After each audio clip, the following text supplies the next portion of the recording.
Yes, ma'am, that scarf is 500. You know it's 200, right? You know it's worth 200. You're not going to pay more than 200. No, you're not. A few years ago, I made a series of videos on myself learning Hindi, which I shall link. I maybe was a little bit ambitious, and I was thinking, well, I want to become bilingual. I want to learn Hindi. I want to be conversant in this language. It was the pandemic.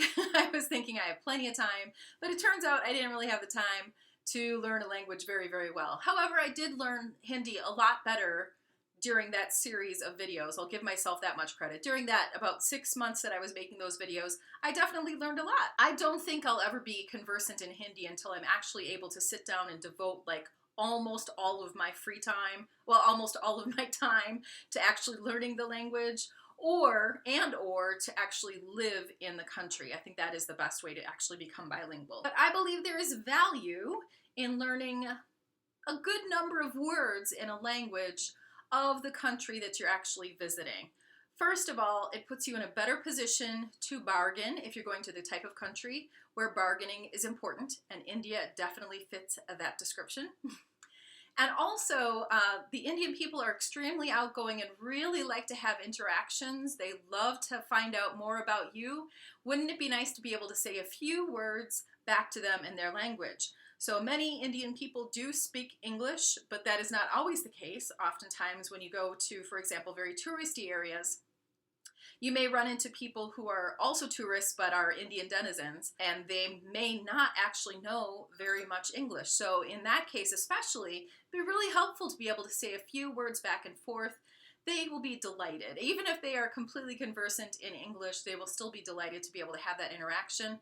I believe in small talk. I think it's a nice social, what's the word for it? What is the word for it? Social glue, social adhesive. But anyway, I think that small talk is actually really important, especially when you want to have a little bit of a cultural interaction. Now, my students on my short-term study abroad program are actually meant to ask some questions of the local Indian denizens. It is unlikely that they would be able to learn enough Hindi to be able to ask their questions in their native language. However, it would be nice to be able to start off a conversation with a little bit of Hindi in order to broach the topic a little bit more easily. So the first set of things you should definitely know are numbers. Ek, do, teen, char, panch, che, sat, at, no, das. That is 1 through 10. The next set of numbers you should know would be 20, which is bis, 25, which is pachis, 50, which is patas, and then 100 is so. Jumping all the way up to 1,000, which is hazar, and 100,000, which is lakh. And then you can kind of put the numbers together from there. And of course, I'm skipping lots of numbers in there, but actually those numbers that I just gave you will be good for almost all of the financial interactions that you're going to have as a tourist. For example, bargaining in the main bazaar in Paharganj, where we're going to be staying, is really easy if you just know those few sets of numbers. If you wanted to just ask how much something is, you would say kitne or kitne rupye. My information is 3 years out of date. It's been 3 years since I've been to Delhi. But it seemed to me that when you bought a scarf, oftentimes it was 200 or 200. So if you had a shopkeeper who came to you and said, and by the way, the shopkeepers are going to know English very well, especially numbers, so they'll easily be able to say to you, yes ma'am, that scarf is 500. You know it's 200, right? You know it's worth 200. You're not going to pay more than 200. No, you're not. So you could come back and say, pancho, nay, 200. Instead you're saying 500? No.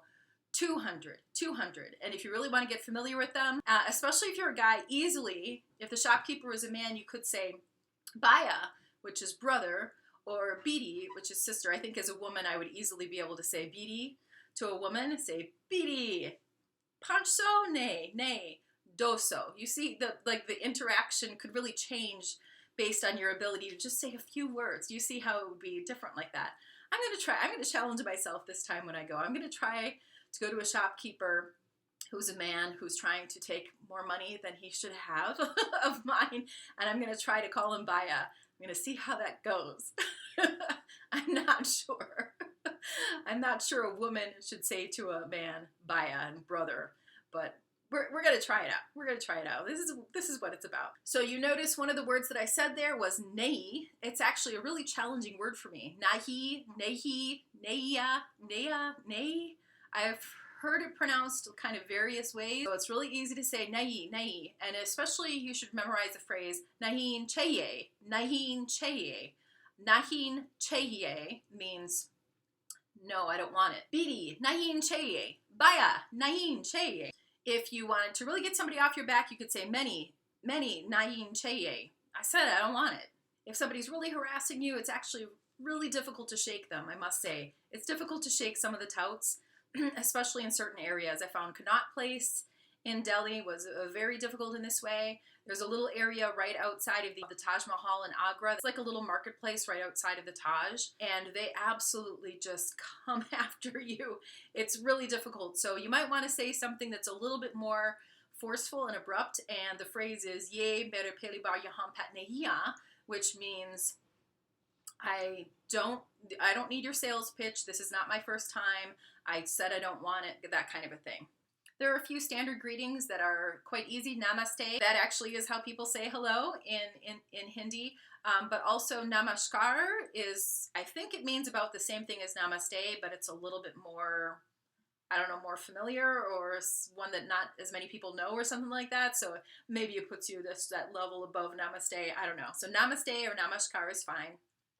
And then there's a few things that you can say after that. You might say aap kaise hain, or you could say kya hal, which means how are you? And then after each of those phrases, you could say either theek hai, which is okay, acha, which also means okay, or sab theek hai, which is all is well. So a typical interaction, I suppose, would be namaskar, aap kaise hain, and then the person might come back with theek hai. And then my favorite interaction is actually one where I introduce myself and then ask for the person's name. Namaste, mera naam Maggie hai. My name is Maggie, and then the person, and then I might ask them, Tumhara naam kya hai? Tumhara naam kya hai? So sometimes if I get into a rickshaw for a quick ride, I will say to the rickshaw driver, Tumhara naam kya hai? And usually they're pretty surprised that I ask such a question, and they will tell me their name. And I just feel like it's less likely that at the other end they're going to give you a hard time, which sometimes they do, over maybe you should give them more of a tip, or they're going to try to charge you more or something like that. I feel like that kind of stuff is less likely. And besides, isn't it nice to just have a little conversation with your rickshaw driver? Even if it doesn't gain you anything monetarily, isn't it nice? Nice. So here's where I'm going to go back to my notes and remind myself of some of the phrases that I had learned a few years ago. Kya pangret se bote hain? Do you speak English? You could also just say kya pangret se? Aap kahan se hain? So aap kaise hain means how are you, but aap kahan se hain means where are you from? Main Chicago se hoon. When I travel overseas, I usually just pick the nearest large city, which for me is Chicago. I think that's the easiest way for people to understand where you're from. It's unlikely if I said men Wisconsin, Sehun, that they would know, well, they might know what Wisconsin is, but maybe they wouldn't, but they certainly would know what Chicago is. It's a big major city, internationally well known. So I think it's stick to the city, stick to the big cities, or stick to a well-known landmark when you're answering this question. There are a few phrases that you may want to just have as part of your vernacular. Bahut sundar.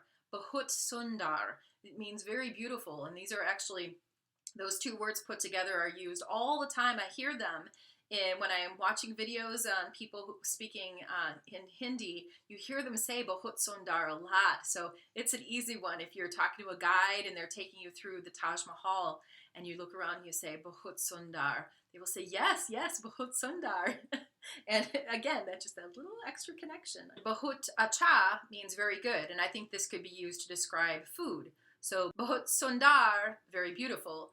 Bahut acha, very good. Kya, kyawa, kyong, kabo, abi, han is yes. You're gonna have to say nahin a lot more than you're gonna have to say han. There's a reason it's so deep into this video that I'm finally saying yes. I think that maybe these phrases are enough for now. Again, if you want to review all my old videos, there's, I think, 13 of them. I sing the Indian national anthem. If you want to learn more Hindi, you can certainly plod your way through all those videos.